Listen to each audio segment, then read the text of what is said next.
Good morning po. Happy Vesper sa inyo lahat mga kapatid. Salamat po, Brother Melvin.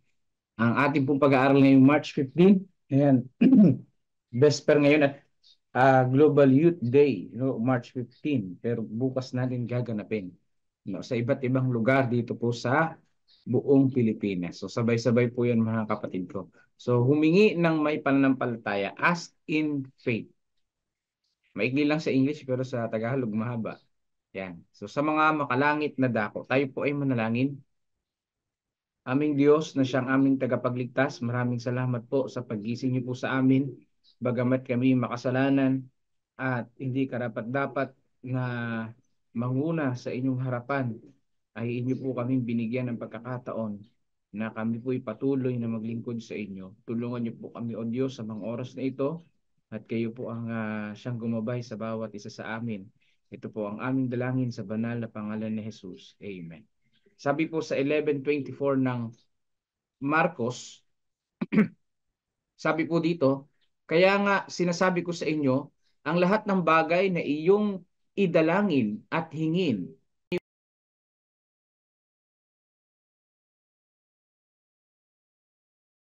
dito sa 11:24. Lahat ng idinalangin at hiningi ay paniwalaan at paniwalaang tinanggap na ito, sampalatayanan ito. Yan, ayon sa kalooban ng Panginoon. Laging may ganun mga kapatid ko, no? Sampalatayanan. Pero minsan tayo nananalangin ako na sa likod ng aking isip, parang nag-aalinlangan ako na mangyayari ito. So may mga ganun tayong mga prayer. Pero dito mga kapatid, talagang idiniin ng banal na kasulatan na kung tayo ay mananalangin, ay i-grab natin na ito ay dininig na ng Panginoon. So, nasa kanyang time frame kung kailan ito may implement. Pero ating paniwalaan na agad. Yan ang sinasabi sa 11:24. Sabi dito sa mga makalangit na dako, ginamit ang 7-Eleven ng Mateo, kung kayo nga na masasama ay marunong magbigay ng mabubuting kaloob sa inyong mga anak. Eh sino daw yung masasama? Tayo, mga kapatid. Iyan.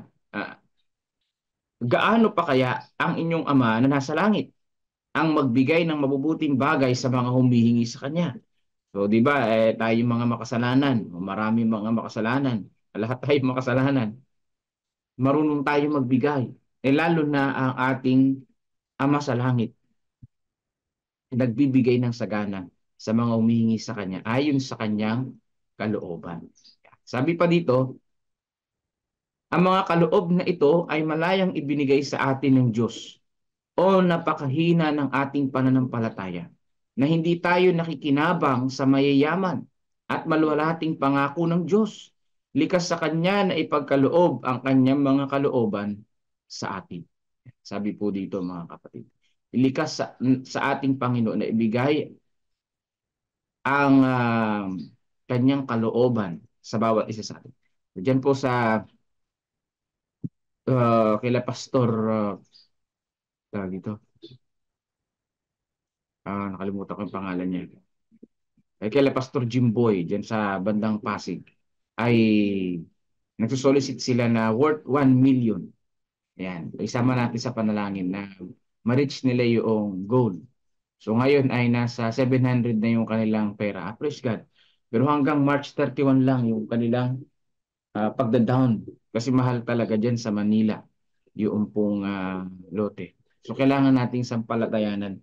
Ngayon, yung likab naman maguhulog uli ng lupa sa worth 12,000. Tama. Kung hindi ko nagkakamali. Hindi, 15,000 pala. So, kailangan sampalatayanan. Walang pagkukulang ng pera, pero ang Panginoon ang magbibigay. So, hindi lang natin alam papaano, kung saan, at sino yung gagamiting tao ng ating Panginoong Diyos. Dahil nga, ibinigay na ng Panginoon o ikinalat na ng Panginoon ang mga kayamanan. Hahanapin na lang kung saang bulsa niya ipinatago o kaninong tao niya ibinigay o ibinilis. Yan. Maraming mga tao ang binigyan ng Panginoon ito. Ang kailangan lang ay idalangin natin at mahanap yung mga tao na yon na pinagtaguan ng Panginoon ng mga kayamanan. Baka ikaw yun. Baka ako yun. Di ba? So idalangin natin sa Panginoon. So ang Panginoon ay hindi madamot ang sabi diyan. O matalino at makapangyarihan sa lahat. Siya ay magbibigay ng sagana sa lahat ng humihingi ng may pananampalataya. So, ibig sabihin pala, sa madaling sabi, o kaya hindi dinidinig yung ating panalangin, minsan, humihingi tayong walang pananampalataya. Ganun ba yun? O, or kaya minsan, ang Panginoon ay mayroong time frame nga sa kanyang pagsagot. Siya ay mas maaaw, siya ay mas maawain, mas magiliw, mas matiyaga, at mapagmahal kaysa sino mang magulang sa lupa. So walang maitatapat sa ating pong Panginoong Hesus. Bagamat ang aking magulang ay, ang ating mga magulang ay talagang matiyaga, mapagmahal, ay merciful. Mas merciful ang ating Panginoong Diyos, mapagmahal at mas matyaga sa bawat isa sa atin. Sabi pa dito, ang mananampalataya kay Kristo ay inilaan sa mataas at banal na layunin. Tinawag ayon sa layunin ng Diyos. Yan. Kala ko may nagdidilig sa labas. Tinawag ayon sa layunin ng Diyos. Tinakda sa pamamagitan ng banal na biyaya na nakapakaloob sa katwiran ni Kristo, puno ng banal na espiritu, nag-aalay na mga hain ng isang pusong nabagbag at nagsisisi. Ang tunay na mananampalataya ay tunay na kinatawan ng manunubos. So, napakaliwanag ng sinasabi dito. Ang tunay po na kinatawan ng Diyos, ang tunay na mananampalataya ay kinatawan ng Diyos. Pag sinabing kinatawan ng Diyos, representative ng ating Panginoong Diyos. Ang tunay na mananampalataya, ang sabi po dito, ay representative ng Diyos. Saan? Sa pangangaral ng mabuting balita sa maraming mga tao. Bagamat tayo ay makasalanan, hindi tayo perpekto, mga kapatid. May pagkukulang tayo at meron nga tayong halimaw sa ating mga puso't isipan, di ba? Pero tayo nananampalataya sa Panginoon. Hindi naman tayo mapapahamak dahil sa ginawa nating masama. Mapapahamak tayo dahil sa hindi tayo nanampalataya sa Panginoong Diyos. At ang bunga nun, yung masamang ginawa natin, di ba? Yun yung bunga noong hindi natin pagsampalataya sa Diyos. Doon tayo mapapahamak dahil hindi tayo nagtiwala sa Diyos, di ba? Tayo ay maliligtas hindi dahil sa mabuting gawa natin. Dahil yung mabuting gawa natin, yung pagkatao natin, talagang bulok, di ba? Basahang madumi. Tayo ay maliligtas dahil nanampalataya tayo kay Jesus. Dahil sa ating Panginoong Hesus tayo ay naligtas. Kaya kung tunay tayong nagsisi sa ating mga kasalanan, nanampalataya sa ating Panginoon, representative niya tayo para mangaral ng mabuting balita. Tayo ay magiging buhay na patotoo na tayo ay ililigtas ng Panginoon. May mga taong naghihintay sa pagdating ni Jesus at tayo yun, mga kapatid. Kaya ang ating isa sa mga hihingin na may pananampalataya na Panginoon, bagamat ganito yung aking karakter, ganito yung aking ugali, ganito yung aking pag-iisip, gamitin niyo po ako sa inyong gawain, ano man ang mangyari. Kaya sabi ko, aking dalangin minsan Panginoon, kahit hindi na ako maligtas, basta magamit lang po ninyo ako sa gawain. Ganun na yung aking panalangin. Panginoon, ako yung makasalanan. Kahit hindi nyo na ako iligtas, basta ako yung gagawa lang sa gawain, bigyan nyo lang po akong pagkakataon. Sapat na po sa akin yun. Yung iba yung maligtas. So, ganun yung aking panalangin pag minsan. So, sa gayong pananamba, sabi dito, ang Diyos ay tumitingin ng may kagalakan.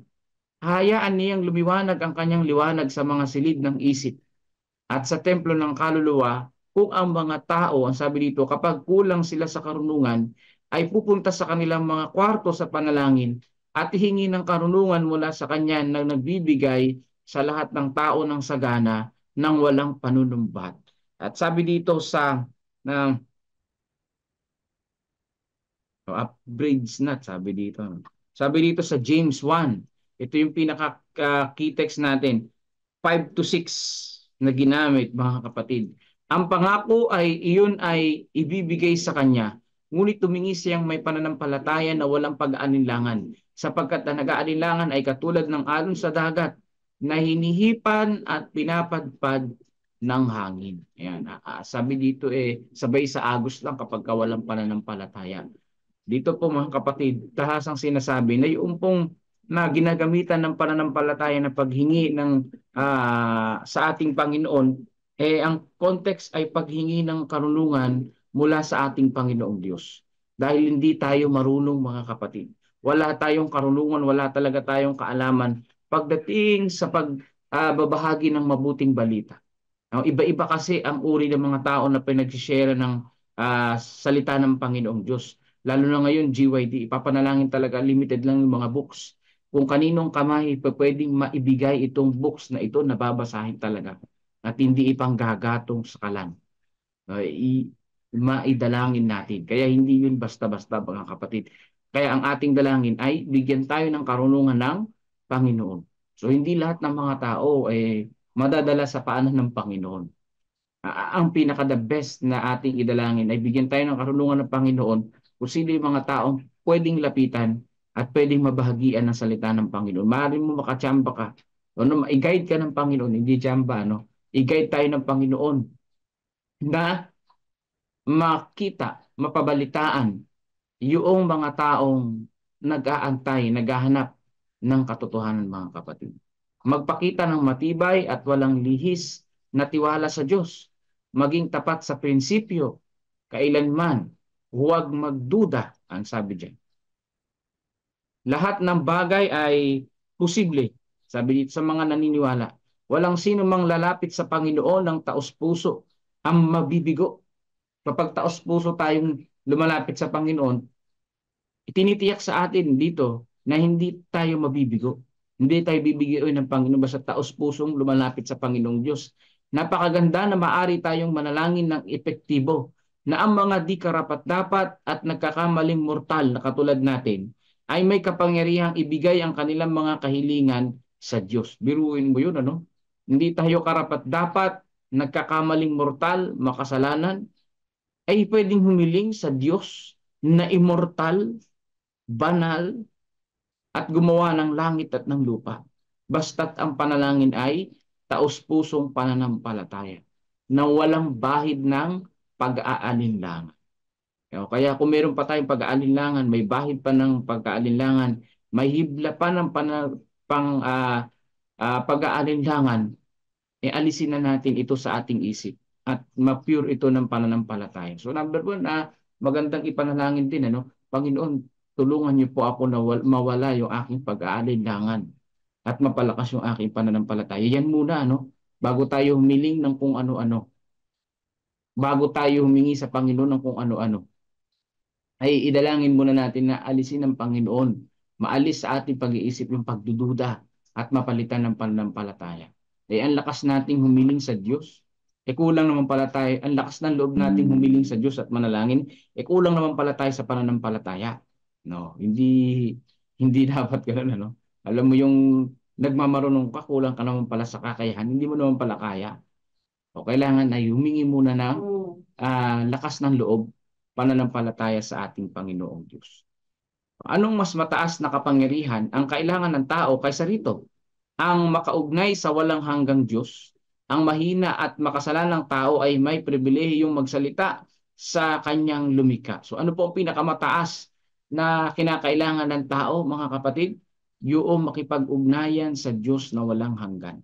Yan ang pinaka-the best. Yan yung pinaka-pribilehiyo. Yan yung pinakamataas na antas. Makausap ang Diyos na walang hanggan.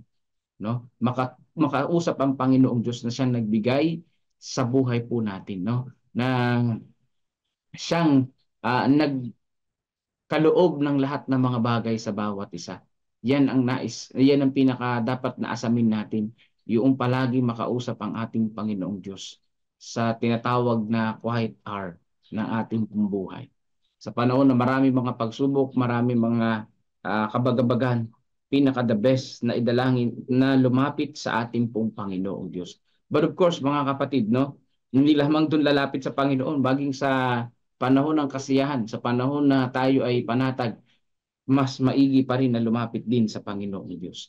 So binanggit na naman dito yung pangalan ni Enoch. Ang sabi dito, nagsasalita tayo ng mga salitang umaabot sa trono ng monarkiya ng sansinukob at ibinubuhos natin ang hangarin ng ating puso sa ating mga kwarto. Pagkatapos ay lalakad tayo kasama ng Diyos tulad ni Enoch. Yeah. So, ibang klase yung spelling ng Tagalog, ano? Double O.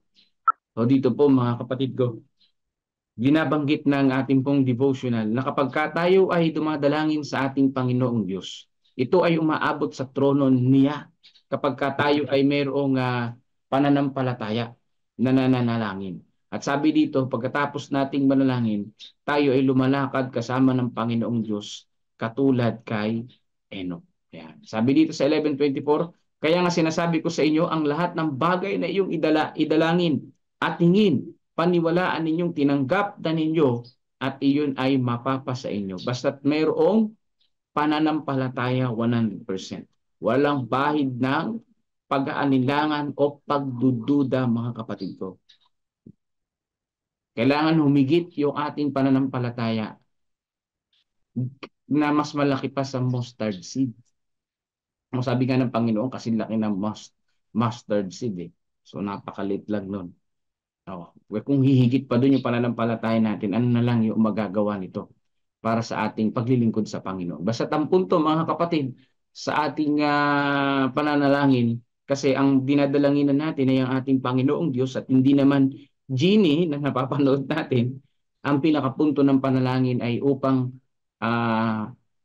dinggin tayo sa ating panalangin para patuloy na makapaglingkod sa Kanya. Bagamat tayo ay maikli ang buhay, makasalanan, at ganito lang yung kalagayan natin, tayo ay makapamuhay ng nararapat ayon sa Kanyang kalooban. Yun po yung number one na pinaka-purpose din ng panalangin natin. So paulit-ulit natin yung binabanggit dahil nami-misinterpret minsan yung panalangin na para bagang ang Diyos ay parang restaurant o parang waiter na lang kung sa panalangin. Hindi ganun, mga kapatid ko. Kinakailangan ng may pananampalatayang lumalapit sa ating pong Panginoong Diyos. Kaya ngayong umaga tayo ay mananalangin na may pananampalataya sa ating Panginoong Diyos at idadalangin natin, yan na nga, paghahanap din o pagkaroon ng budget para magkaroon din ng makahanap din ng o makabayad din o makabili din ng lupa para sa tatayuan ng church diyan po sa Tabacao, Talavera. Ayan yung number one na dalangin natin sa Panginoon. Kasi nga, kailangan natin ng pananampalataya pa para dyan. At ganyan din po sa homestead. Sa homestead naman may lupa. At ang kailangan lang ay marami mga tao masumpungan na naghahanap ng salita ng Panginoon sa lugar na yan. No? Para talagang yung church na itatayo ay hindi naman sayang. So baliktad, ano? Yung homestead Talavera at Tabacao Talavera. So parehas natin idalangin, mga kapatid, at gayon din ng mga church planting site natin katulad sa Cavite, Gimba, kaya dito rin ay meron diyan sa Likab at sa buong area na mga pangangaral, mga kapatid, at mga church planting, isama natin yan sa panalangin. So tayo po ay manalangin ngayon sa pangungunan ni Brother Melvin Vilasano. At kung kayo po ay may prayer request, isulat nyo po dyan, matype din. At habang nanalangin si Brother Melvin, pwede tayong manalangin na ng tahimik, no? Sa ating mga kwarto, maisama rin natin sa padalangin yung po mga prayer requests. So salamat po sa inyong lahat, mga kapatid, at happy vesper po sa inyo pong lahat.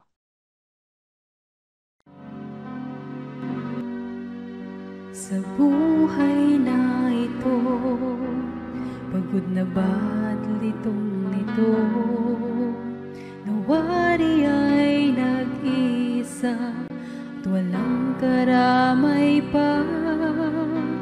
Tumingala ka sa Ama at iyong makikita siyang nakabayubay sa krus, ang sinisintang anak. Ang nasa kay Kristo, buhay ay anong saya.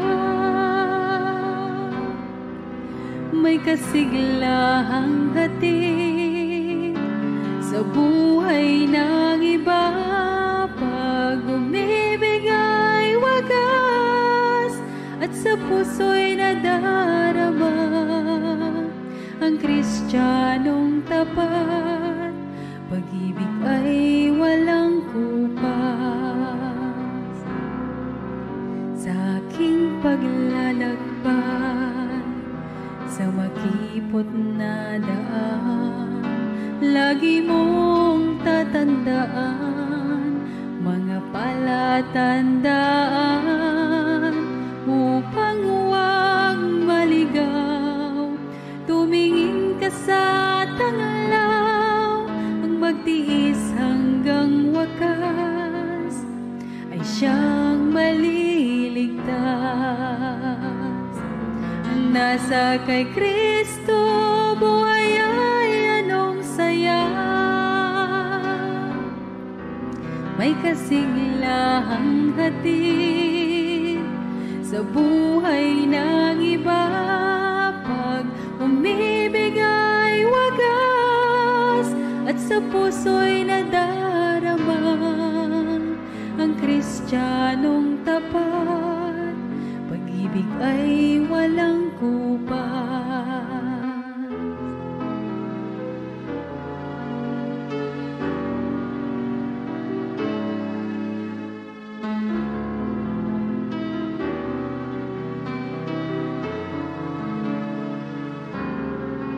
Harapin ang kalaban ng lakas at buong tapang. Pangako niya'y laging tapat, kapangyarihang walang katapat. Kaligtas ay hawakan na at wag nang bitiwan pa, pagkat yan ang gantimpala sa nagtiis at nagtiyaga. Ang nasa kay Kristo, buhay ay anong saya. May kasiglahang hatid sa buhay ng iba. Pag umibig ay wagas at sa puso'y nadarama ang Kristiyanong tapat. Pag-ibig ay walang kupas. Halina't magtapat, si Jesus di magluluwa.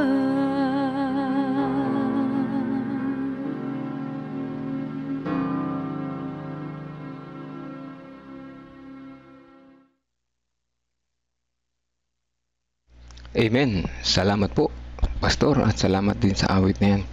Kristiyanong tapat, mga kapatid. Nais niyo bang kabilang sa Kristiyanong tapat? Ang Kristiyanong tapat daw ay sabi sa awit, may pag-ibig, may kasiyahang na ihahatid sa buhay ng iba. Ang grabe, may kasiyahang na ihahatid sa buhay ng iba. Yan ang Kristiyanong tapat, ano? So, nais natin na tayo ay maging isa sa Kristiyanong tapat. Humingi tayo ng may pananampalataya para tayo ay maging isa sa Kristiyanong tapat, ano po. And salamat sa lesson sa mga ganito. Muli tayo na paalalahanan na pag tayo pala humihiling ay claim it, ano po, na yan ay ipinagkaloob na sa atin dahil tayo nga na masasama nakapagbibigay ng the best sa kapwa. Ang Panginoon pa kaya, di ba? So mas marunong siya sa atin at mas mayaman siya sa atin, no? So importante na humiling tayo ng may pananampalataya. Tayo ay sabi nga ni Pastor, hindi tayo nag-order sa restaurant, ano? So, hindi yan, sabi ko nga kahapon, hindi yan command, kundi yan ay request. At may pananampalataya, patuloy na magtapat, ano? Ipagkakaloob sa atin, alisin ang pagdududa, na alisin pala natin yung pala dapat natin pag-pray, alisin yung pagdududa. Kasi tunay naman, no? Kasi Pastor sabi niya, minsan nagpe-pray siya, may alinlangan. Well, nangyayari talaga yan, ano? Kahit sa akin, ano? So kailangan natin alisin yan. So yan ang nakita ko sa lesson na ito. Alisin natin ang pagdududa at pag-aalilangan. Yan. Salamat po, Pastor. At bago tayo manalangin, atin munang batiin ng mga celebrants ngayong araw na ito. Unahin natin si Kuya Monching. Ayan po, ano, siya ay 38 years na born again. Kita niyo po, from March 15, 1986 to 2024. Pamahaba-haba ng paglilingkod Kuya Monching, ano po. Nagpapasalamat si Kuya Monching. Patuloy siya nagagamit, ano po, sa kanyang paglilingkod, ano po. Buti pa si Kuya Monching, tanda niya na kung hindi ko hanapin yung aking baptismal certificate, hindi ko na matandaan 2 beses ako nabaptize nung ako ay elementary, at saka ngayon may isip na nagpa-Bible study ulit ako, at saka nagpa-rebaptize po. Pero gusto ko rin tandaan para alam ko rin kung gaano katagal na pala, no? So ayan, at ayan, sabi na ni Riz, happy birthday Brother Monching. Pero siya birthday sa pangalawang pagkapanganak po. At meron pa, ipag-pray natin saan na ba yung awitan natin yung dalawa. Hindi ko na nilagyan ng picture, baka yung isa kasi walang picture, si Olip, alam ko sanang hanapin, hindi ko na rin nilagay. Magbubungguan sila sa isang mayroon, isang wala na. Saan na ba yung pangalan, nakalimutan ko, dali lang po. Happy birthday to you. Happy birthday to you. Happy birthday, happy birthday. Happy birthday to you. Happy birthday to you. Happy birthday to you. Happy birthday, happy birthday. Happy birthday to you. Happy birthday. Yan, happy birthday po kay Brother Robert Lorieso. Asawa siya ng pamangkin ni Sister Nimpa doon sa Bukidnon, po, na si Rona. Asawa po siya. At si Olive Desrin Flores naman ay ang kabataan dyan sa, kung doon nagkakamali, Kampugo. Anak ni Sister Des Flores, po. Happy birthday sa inyong dalawa. At patuloy na pagpapala ang inyong madama mula sa Panginoon. Po, ayan yung mga regalo nyo po, no? Huwag niyo pong paghatian, marami yan. Lahat kayo ay meron yan, individual. Alam natin na meron na kayo yan, pero binigyan pa tayo ng Panginoon ulit. The fruit of the Spirit, ang laman po niyan, po. Yan ay ang pag-ibig, kababaang loob, at marami pang iban po, ang fruit of the Spirit. Ang pinakagusto ko yung pag-ibig. Kapag may pag-ibig tayo sa ating puso, ibigin natin ng Panginoon. By lahat may ibig na natin, ano? Lahat yan makakamtan natin. At huwag nating suluhin, mga kapatid, ang ating regalo, ang ating yan ibahagi sa iba. So ayan, mga kapatid, let's pray po. Pag-pray natin yung mga mga kaarawan. Kasi si Kuya Monching ay kanyang kaarawan, pagiging born again. Hindi ibig sabihin born again na nasa kabilang religion, na panibagong pagkapanganak na muli kay Kristo. Ayan, po, let's pray po, mga kapatid.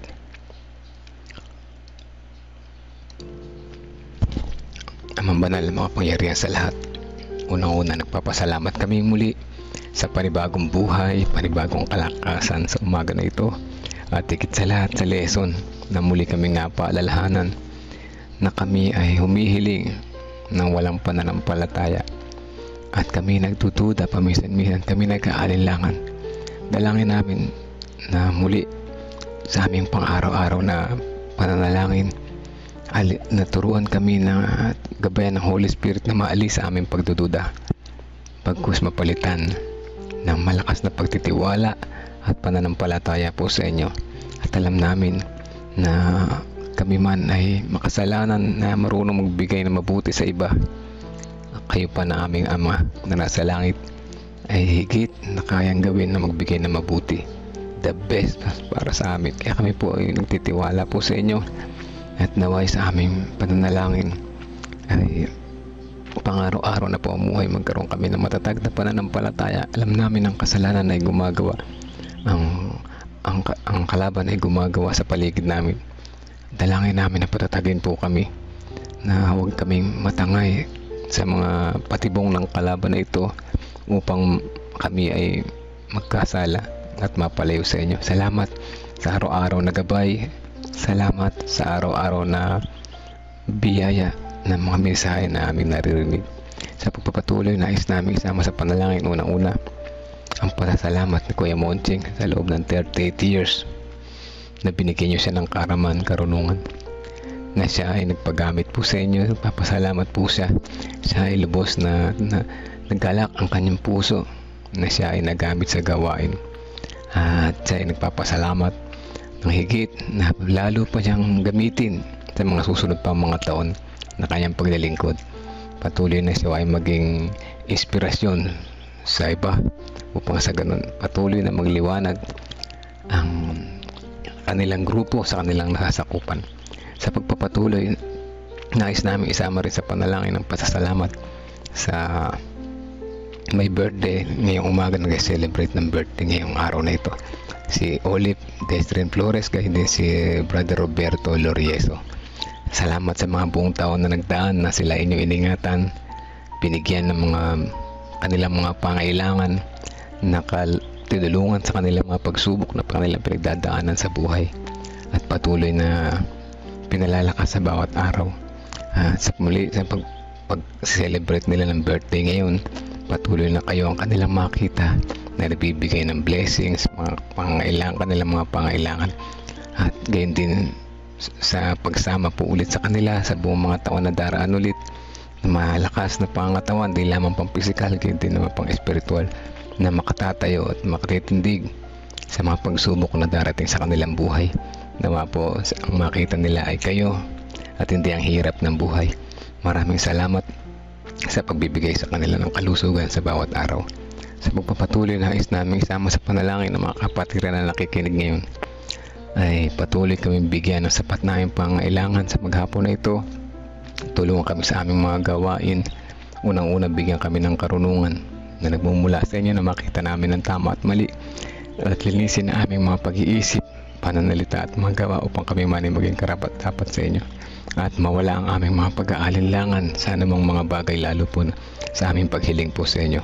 Amin din patuloy na sinasama sa panalangin ang mga church planting site sa aming nasasakupan sa Tabacao, Talavera, Homestead, Cavite, Gimba, sa Likab, sa General Tino, dito sa amin sa South Sahain, at San Antonio kung mayroon man doon sa kanilang church plant doon. Patuloy namin sama sa panalangin, lalo na una-una ang budget na kailangan dyan din sa Likab, na sila ay maghuhulog na naman sa katapusan o sa ngayong buwan na ito. Alam namin na kayo ay nariyan para mag-provide sa amin. Tulungan po ang kapatiran na makita ang mga taong maluluwag ang puso at malalalim ang bulsa, na kung saan maaaring sumuporta sa mga gawain na ito. Patuloy din namin sinasama sa panalangin ang iba pang mga kapatiran na narito ngayon nakikinig. Unang-una ang pag-travel na Nanay Nerissa pauwi San Antonio. Ingatan po siya sa daan at siya ay makarating na ligtas sa kanilang bahay at maka-attend ng Global Youth Day. Ngayon din ang aming mga programa na magkasabay, Global Youth Day, Global Children's Day, ay aming sinasama sa panalangin. Bukas ng hapon, ito ay maging matagumpay at magkaroon ng suporta na nagmumula sa mga kapatiran. Ay ingatan gayon din ang magandang kapanahunan upang ito ay maisagawa namin ng maayos. Amin din patuloy na sinasama sa panalangin ang iba pang may mga prayer request. Sister Marisa Encarnado na may sakit, patuloy namin siya nilalapit sa inyo, sinasama sa panalangin. Patuloy din nakagalingan at kalakasan Sister Janet Salvado at si Sister Adel, yung apo ni Nanay Fina, at patuloy namin sinasama sa panalangin. Ganyan din ang mga pamilya ng bawat isa ay patuloy na kalusugan ng aming dalangin. Ganyan din si Ana Rosbel Tolentino Hermino, at patuloy na kagalingan, recovery ang aming dalangin po sa kanya. Good health din sa mga anak ni Sister Medin Peligro Kotao na sinahara and Cory, ang family ni Ate Milen kasama ng kanyang mga anak at apo. Ganyan din sa family ni na Sister Rose Chris Encarnado, Sister Dang de la Cruz, family ni Ate Lorna, Kuya Bobby, kanilang mga anak, mga apo, at ang buong pamilya ng mga nakikinig ngayong umaga na ito. Kasama na rin ang mga Bible students, una-una si Brother Conrado Eneroso Cando. Nawa isang araw makasama niya kanyang buong pamilya sa pagsamba at tumanggap sa iyo bilang personal na tagapagligtas. Ganyan din ang buong family na Mike and Martha Mamaril, Tata Cesar Heidi De Leon, kasama na sina Christopher, Kenneth, Empoy Hazel, tsaka si Harold, ang simbahan ng San Leonardo at Kawayan Bugtong. Patuloy namin sinasama sa panalangin na alam namin na hindi nyo po sila pababayaan. Patuloy na patatagin ng mga kapatiran sa pananampalataya at mga nangunguna rito. Patuloy nyo pong samahan upang sila ay patuloy na maging matatag sa pang-araw-araw na pamumuhay at mga pagsubok na dumarating sa kanilang buhay. Kalakasan at recovery din ang aming dalangin kina Pastor Alex Rigor, Ate JJ Concepcion, Gregorio Santin, Tatay Pentong, Kuya Mike. Kasi patuloy na pasasalamat kay Kuya Jerry Borbon, kanyang ang kalakasan sa araw-araw, at kay din si Brother Rinaldo Eusebio. Ay, patuloy na kalakasan at kagalingan ay kami nagpapasalamat po sa araw-araw na kanyang kagalingan. Kaya din ang karamdaman ng mga kapatid na sumusunod ay patuloy namin sinasama sa panalangin ang kanilang mga kalusugan.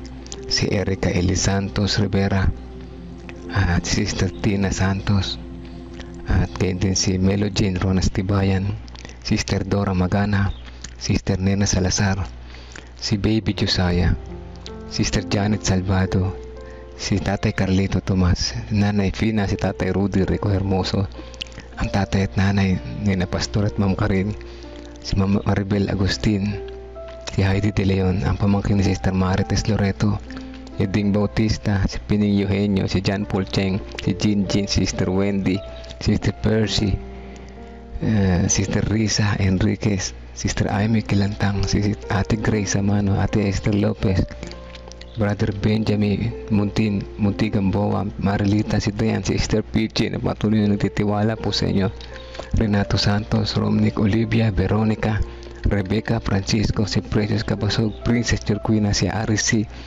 Sister Nena, at ganyan din si Ate Sally Sanchez na patuloy na nagtitiwala po sa inyo, Janet Ontivero, Gina de Guzman, Arturo Duque at Erlinda Duque.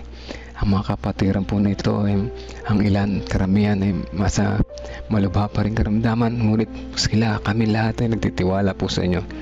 Kami humihiling na may pananampalataya, natutunan namin na humiling na may pananampalataya.